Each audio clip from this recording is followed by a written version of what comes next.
Assalamualaikum warahmatullahi wabarakatuh. Waalaikumsalam warahmatullahi wabarakatuh. Selamat pagi anak-anak. Pagi, Bagaimana Pak. hari ini? Baik. Masuk semua kan? Masuk. Baik, sebelum pembelajaran dimulai, Bapak cek kerapian dulu ya, yang di atas dan yang ada pulpen. Ya, Pak. HP tolong disimpan dulu ya anak-anak. Ya, Pak. Terus itu ada bungkus makanan juga disimpan dulu. Bentar, Pak. Bentar, bentar.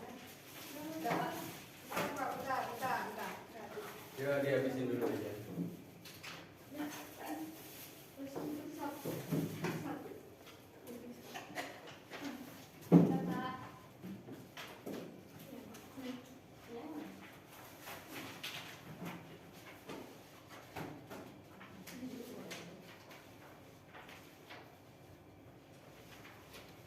Kalau sudah, tolong pimpin salah satu dari kalian untuk berdoa.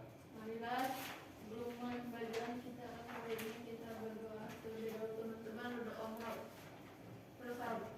Jadi, Bapak melakukan absensi dulu ya.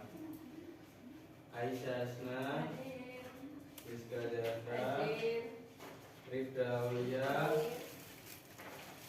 Teresia Tunu, Hadir, Bapak.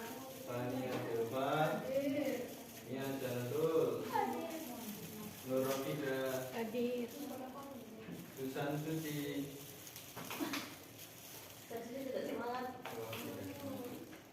Asri Mulya Diningsih. Hadir, Pak. Baik, hari ini kita akan mempelajari salah satu materi penting dalam bab 2, yaitu perubahan Undang-Undang Dasar Negara Republik Indonesia tahun 1945. Nah, kalian pasti sudah sering mendengar istilah Undang-Undang Dasar 1945. Undang-Undang Dasar ini merupakan konstitusi atau aturan dasar negara Indonesia. Namun, tahukah kalian bahwa Undang-Undang Dasar 1945 ini pernah mengalami perubahan sebanyak 4 kali.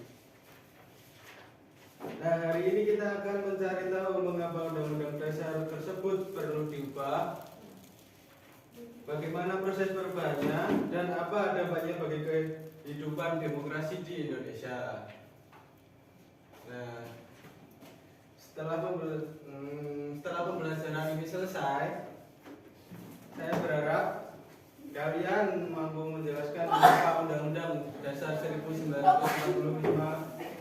perlu diubah, terus mengetahui proses perubahannya, lalu menganalisis hasil perubahan, menunjukkan pentingnya perubahan Undang-Undang Dasar.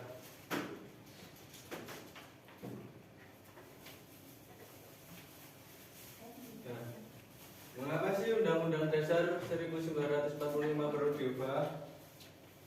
Sebelum kita masuk ke materi yang selanjutnya, Bapak ingin bertanya kepada kalian. Menurut kalian, apakah sebuah aturan negara harus selalu sama atau boleh berubah mengikuti perkembangan zaman? Boleh berubah dengan perkembangan zaman.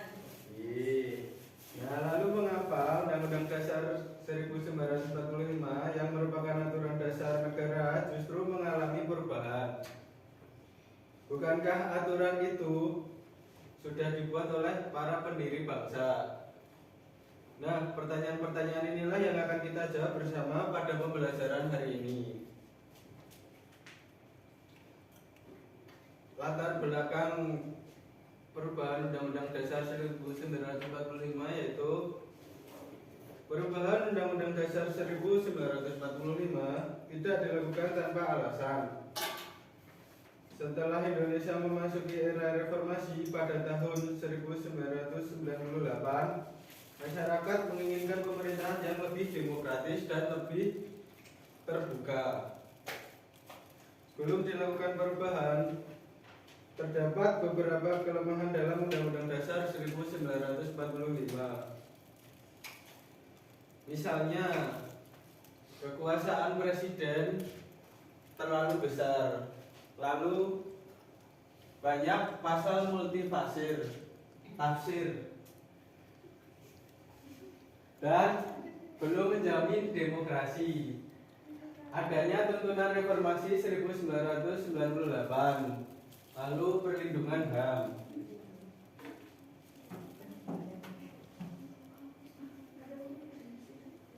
Nah, oleh karena itu, pemerintah bersama MPR melakukan perubahan terhadap Undang-Undang Dasar 1945 agar sistem ketatanegaraan Indonesia menjadi lebih demokratis, lebih adil, dan mampu melindungi hak-hak warga negara.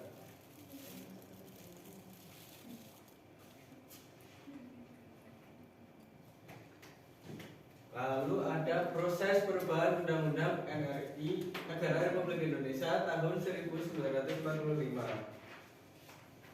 Perubahan tersebut tidak dilakukan sekaligus tetapi melalui 4 tahap yang berlangsung dari tahun 1999 sampai tahun 2002. Seluruh perubahan tersebut dilakukan oleh Majelis Permusyawaratan Rakyat atau MPR. Walaupun banyak pasal yang diubah, ada beberapa hal yang tetap dipertahankan. Misalnya, pembukaan Undang-Undang Dasar 1945 tidak diubah karena di dalamnya terdapat dasar negara Pancasila. Selain itu, bentuk negara kesatuan Republik Indonesia dan sistem pemerintahan presidensial juga tetap dipertahankan.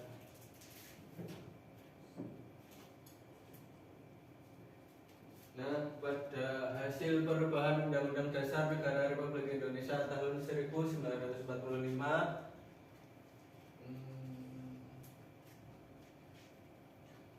mungkin Mia bisa bacakan yang sebelah kiri. Masa jabatan presiden itu masa jabatan presiden dan wakil presiden maksimal 2 periode. Ulang ya Pak, hasil perubahan undang-undang Negara Republik Indonesia tahun 1945 yang pertama itu ada masa jabatan presiden. Nah, masa jabatan presiden dan wakil presiden maksimal 2 periode.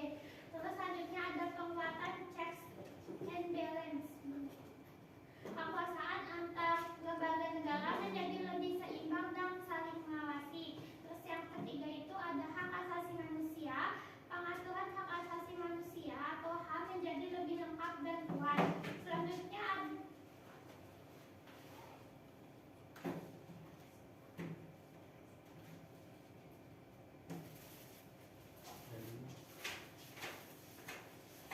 Untuk yang sebelah kanan bisa dibacakan, Grace. Hasil perubahan Undang-Undang Dasar Negara Republik Indonesia tahun 1945. Yang selanjutnya dibentuknya DPD, Dewan Perwakilan Daerah, sebagai wakil daerah. Yang selanjutnya dibentuknya Mahkamah Konstitusi atau MK sebagai penjaga konstitusi. Yang terakhir pemilihan langsung. Presiden dan wakil presiden dipilih langsung oleh rakyat melalui pemilu.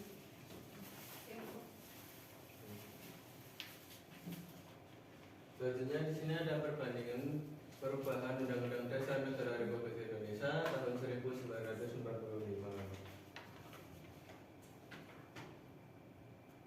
Bisa dibacakan, Aisyah? Yang sebelum Pak, Yang sebelum.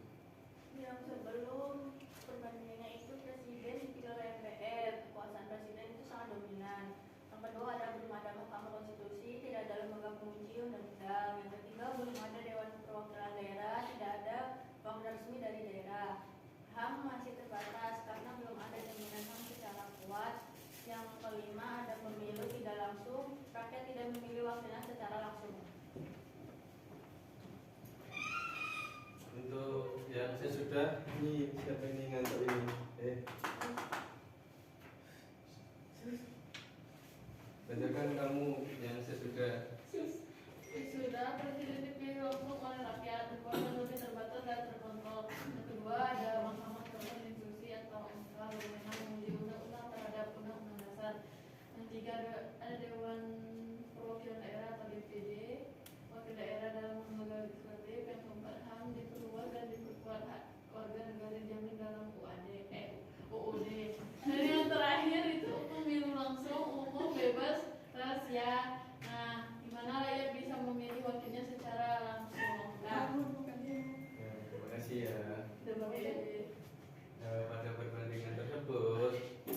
sebelumnya tuh presiden dipilih oleh MPR. Nah, kalau sekarang presiden itu dipilih langsung oleh rakyat. Terus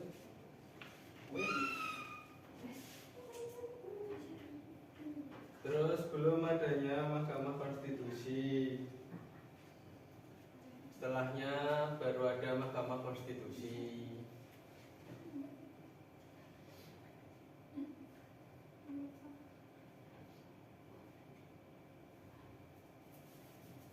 Lalu ada dampak positif perubahan Undang-Undang Dasar Negara Republik Indonesia tahun 1945. Bisa dibacakan, Deska.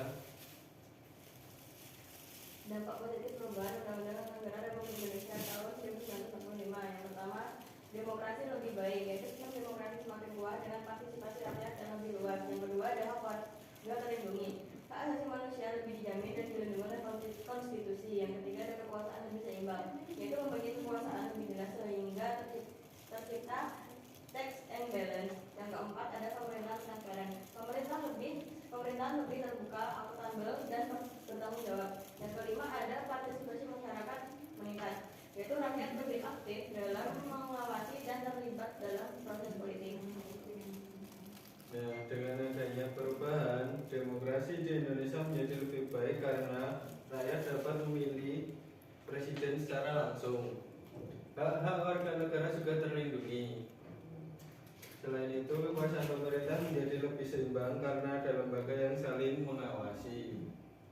Semua perubahan tersebut bertujuan agar penyelenggaraan negara menjadi lebih transparan, adil, dan bertanggung jawab.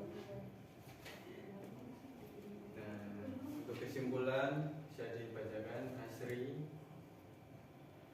Jadi kesimpulannya, perubahan Undang-Undang Dasar Negara Republik Indonesia tahun 1945 itu merupakan langkah penting dalam mewujudkan pemerintahan yang demokratis. Melalui perubahan tersebut, sistem ketatanegaraan Indonesia menjadi lebih baik karena adanya pembatasan masa jabatan presiden, penguatan lembaga negara, perlindungan hak asasi manusia, serta peningkatan peran rakyat dalam pemerintahan demokrasi. Nah, ini Bapak ada tugas kelompok ya. Dibagi menjadi 2 kelompok dulu. Mau Bapak bagi atau kalian yang bagi? Bapak, Ya aja. Ini untuk kelompok 1. Ini untuk kelompok 2. Nanti nama anggotanya ditulis di bawah aja nggak apa-apa? nggak mau. Nanti di atas dulu. Nggak mau. Boleh nggak mau. Kalau di bawah nanti nggak terlihat. Di atas aja ya Pak. Di atas aja itu kan Pak. Di samping aja kok. Dibalik saja kita tulisnya.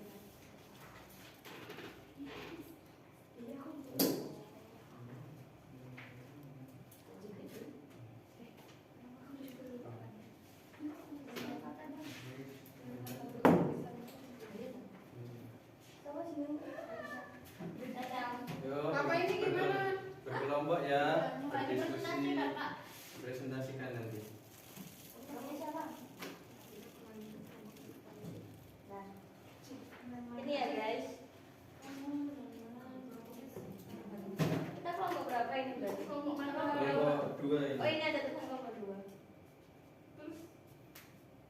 Terus Ada yang mau ditanyakan? MK itu mau mempengaruhi konstitusi ya? Iya. Apa sih itu? Yang kelompok 1 ada Ini Pak, nomor 2 tuh maksudnya gimana Pak? Tulisin Pak. Tapi ini apa ya? Apa namanya prosesnya itu kan ya Pak? ya, itu kan ada yang Bapak jelaskan tadi. Iya Pak. Menyimak nggak kamu tadi? Enggak. Nah ini kayaknya siapa Pak? Masya Bapak ya? Bukan.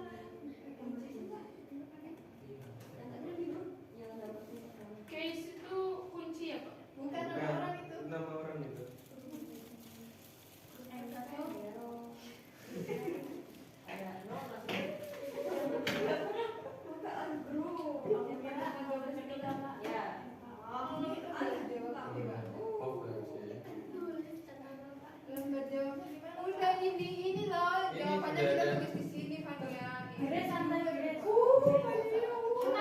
ditulis siapa? Ya. Udah maju lah. Ih, terlalu kayak gitu ya bapaknya ya. Enggak. Tidak ramah bintang 1. Kamu gimana? Ya udah Kak. Udah Mbak. Sudah siap. Udah luar kepala ya Pak. Kelompok 1 belum selesai. Sudah ya. Ya, boleh maju kelompok 2. Mau. Iya kan nggak di ini. Gue kece. Dan terakhir, bersepeda. Kancingnya dibeli.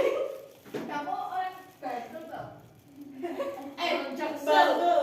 Udah gitu kan. Assalamualaikum warahmatullahi wabarakatuh. Waalaikumsalam warahmatullahi wabarakatuh. Kami kelompok 2 Yang beranggotakan siapa? yang beranggotakan Susan Sudapira yang keren kece dan Lanjut anggotanya siapa? Cacau. Ara. Kasih. Fania. Kami akan mempresentasikan beda. mempresentasikan hasil Terus dan udah. mempresentasikan hasil diskusi dari kelompok kami. Belum nyawanya belum kumpul. Yang pertama itu Cicau. Yang pertama ini masa Cicau. lembaga negara apa yang melakukan proses perubahan UUD dari tahun 1945? Jawabannya adalah MPR, Pak. Majelis Permusyawaratan Rakyat. Betul.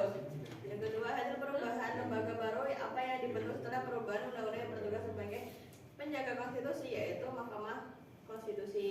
Terus bagaimana cara memilih presiden dan wakil presiden? Dilakukan perubahan undang-undang NRI tahun 1945, yaitu dipilih langsung oleh rakyat melalui pemilu. Dampak positifnya. Apa dampak positif dari perubahan undang-undang dasar terhadap sistem demokrasi dan partisipasi rakyat Indonesia? Jawabannya, sistem demokrasi semakin kuat dengan partisipasi rakyat yang lebih luas atau partisipasi masyarakatnya itu meningkat. Dengerin Mania. Dengerin orang pinter. Ibu, Bapak. Udah kelas loh, Bang. Ibu Mahin, Dengerin orang pinter dulu lah. nggak ada langsung. Nah, Coba diulangin. Coba Pak ulangin jelasin Pak. nanti itu akhir. Ya udah Pak. Ya udah, akhir. Ya, kami akhiri. Jangan kalian mau game nggak? Mau ada hadiahnya nggak? Ada hadiahnya nggak? Tahu ada nggak usah. Nggak mau lah. Ya udah. Mau ya apa? Ya. Apa tuh? Pokoknya mau peragain jangan.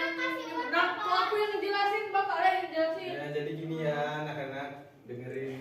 Oh, nggak usah ketawa. Dengerin adik. Dengerin dong yang kelompok 1 itu mana sih? Dengerin bapak ya. Mia. Jadi nanti per kelompok itu Bapak, dapat aku nggak game yang dengerin, Pak. Aku nggak dengerin. Aku mainan HP, Pak. Aku juga. nanti per kelompok itu dapat game yang sama. Nah, Nah, alur bermainnya itu kalian memperagakan kata, memperagakan kata.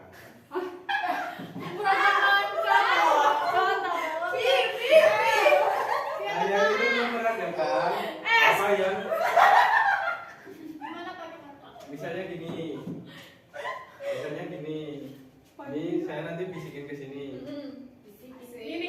bisik tetangga. Misal tentang Lambang Pancasila. lambang Pancasila. Ya Pak. Nah, gitu kan berarti memperagakannya gini.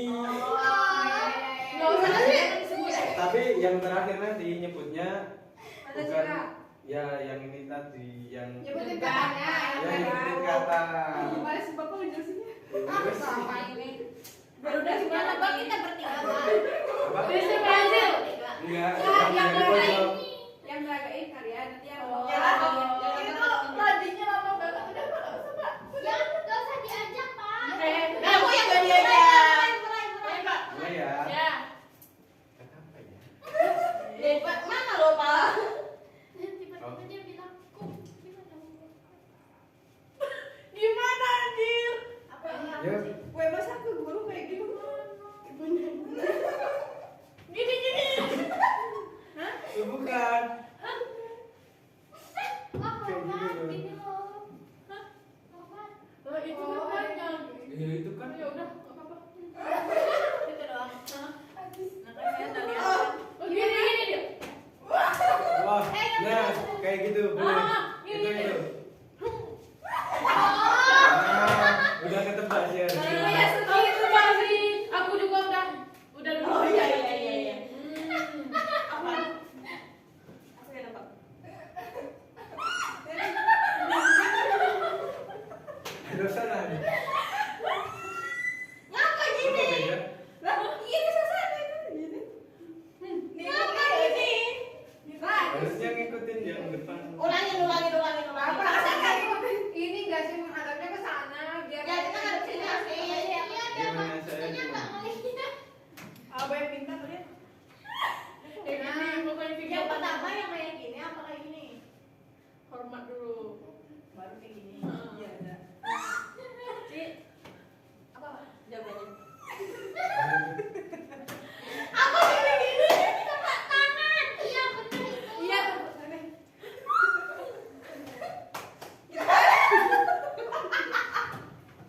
Ayo serius. Ya udah itu kan. Mana dulu kamu? Ulangin. Nggak usah. Tentara. Ya benar. Enggak dong, jadi ini bisikin. Ya benar. Hadiahnya nanti Yang ya. keluar kepala semua. Iya. Saat Menang tadi. ini kelas. Hadiah. Apa lagi, Pak? Dan Lagi. Oh, udah. Sudah. Sekarang ditutup. Begitu saja teman-teman. Kami tutup. Wassalamualaikum warahmatullahi wabarakatuh. Waalaikumsalam warahmatullahi wabarakatuh. Tepuk tangannya dong. Untuk kelompok satu. Pak. Kok tutup, Pak? Lah, kok gini sih? aku paling lucu enggak. Kertasnya loh, Pak. Nak kertasnya nak. Ada gini. Sama bapak ya. Sama Pak Cindy ya. Ya, banget. Kok gitu, Ci? Ini siapa? Mana ada ininya? Alhamdulillah pulang. Chris, yang ininya di sini. Ih, banyak banget deh. Suka dia. Assalamualaikum warahmatullahi wabarakatuh. Waalaikumsalam warahmatullahi wabarakatuh. Kami dari Dulu, Kak.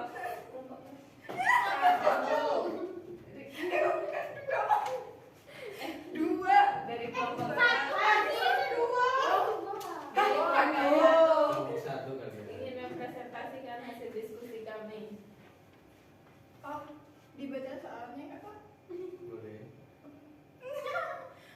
Nggak usah ya, Pak? Ya udah langsung jawabannya aja. Nomor 1 jawabannya itu tuntutan reformasi 1998 atau bisa juga perlindungan HAM, banyak pasal multitafsir, kekuasaan presiden terbatas. Yang nomor 2 itu 4 kali, yang nomor 3 itu maksimal 2 periode, dan nomor 4 itu HAM lebih dijamin dan dilindungi oleh konstitusi. Begitu, Pak. Oke, Kita kan dulu nggak sih, Pak? kalian mau game juga kan? Udah. Hadiahnya apa, Pak? Nanti di akhir. Ya, Aduh. Kalau benar, Tadi kan yang benar kelompok 2. Nanti kalau kalian salah nggak dapat. kalau benar semua, dua-duanya benar. Dapat semua. ya udah, Pak, bisikin, Pak. Iya. Bentar, coba mikir dulu. Asli ngaca terus, Pak. Astaga, di sekolah juga ngaca. Disclaimer. Hati. Gini aja nih, saya tulis aja nih. Enggak ya, ini gatel.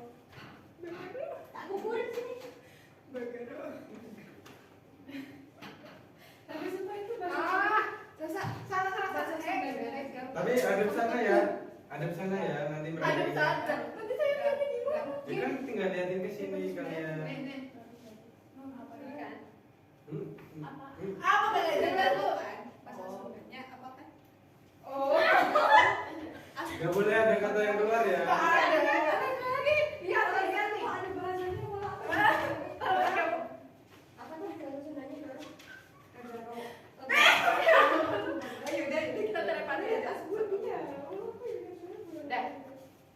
Apa jawabannya Mia? Jawabannya itu jalan di tempat. Yeay. Oh ini mudah kalian sus. Dapat. Oh hilang.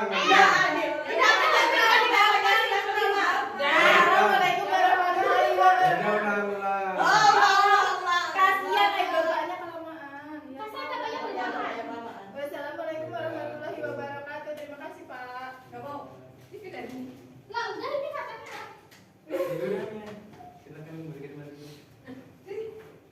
Nah, mari kita ingat lagi ya yang disampaikan kelompok 1 tadi. Mengapa Undang-Undang Dasar 1945 itu harus diubah setelah tahun 1998? Bayangkan negara kita itu seperti rumah lama yang atapnya bocor dan pintunya kekecilan. Kalau tidak diperbaiki, ya seperti dikata lain kan di amandemen, rumahnya tidak akan nyaman lagi untuk ditinggali. Dulu sebelum tahun 1998, kekuasaan presiden itu terlalu besar dan masa jabatannya tidak dibatasi dengan tegas. Makanya lewat tuntunan reformasi Undang-Undang Dasar kita diubah sebanyak 4 kali. Dari tahun 1999 hingga 2002 oleh MPR. Hasilnya sekarang jabatan presiden maksimal hanya 2 periode. Biar apa? Biar ada gantinya dan tidak ada kekuasaan mutlak. Nah, yang untuk kelompok 2 tadi, setelah undang-undang diubah, ada banyak hal yang baru yang bikin negara kita makin seru demokrasinya. Dulu orang tua kita tidak bisa memilih presiden secara langsung. Semuanya dipilih oleh anggota MPR. Tapi sesudah perubahan sistemnya jadi pemilihan langsung. Jadi nantinya kalau kalian sudah punya KTP, kalian bisa langsung mencoblos presiden pilihan kalian sendiri di bilik suara.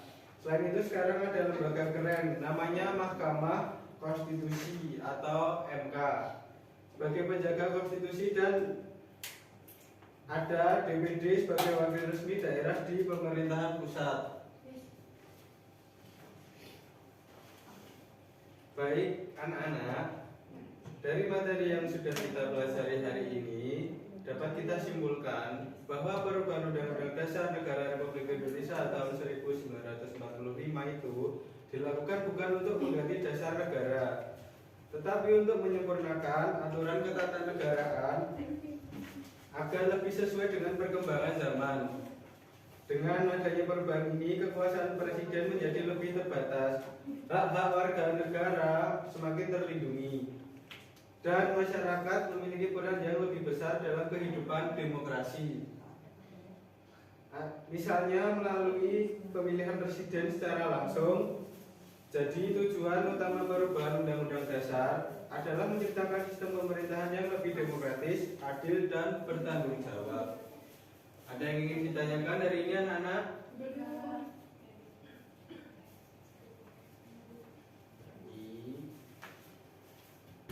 Untuk itu kita sudah selesai pembelajaran hari ini. Besok untuk pertemuan berikutnya kalian diharapkan membaca-baca tentang kemarin yang akan disampaikan oleh Bu Aisyah.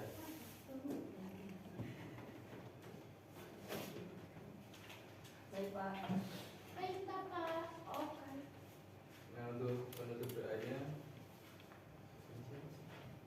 Mia, boleh. Berdoa mulai. Berdoa selesai. Baik,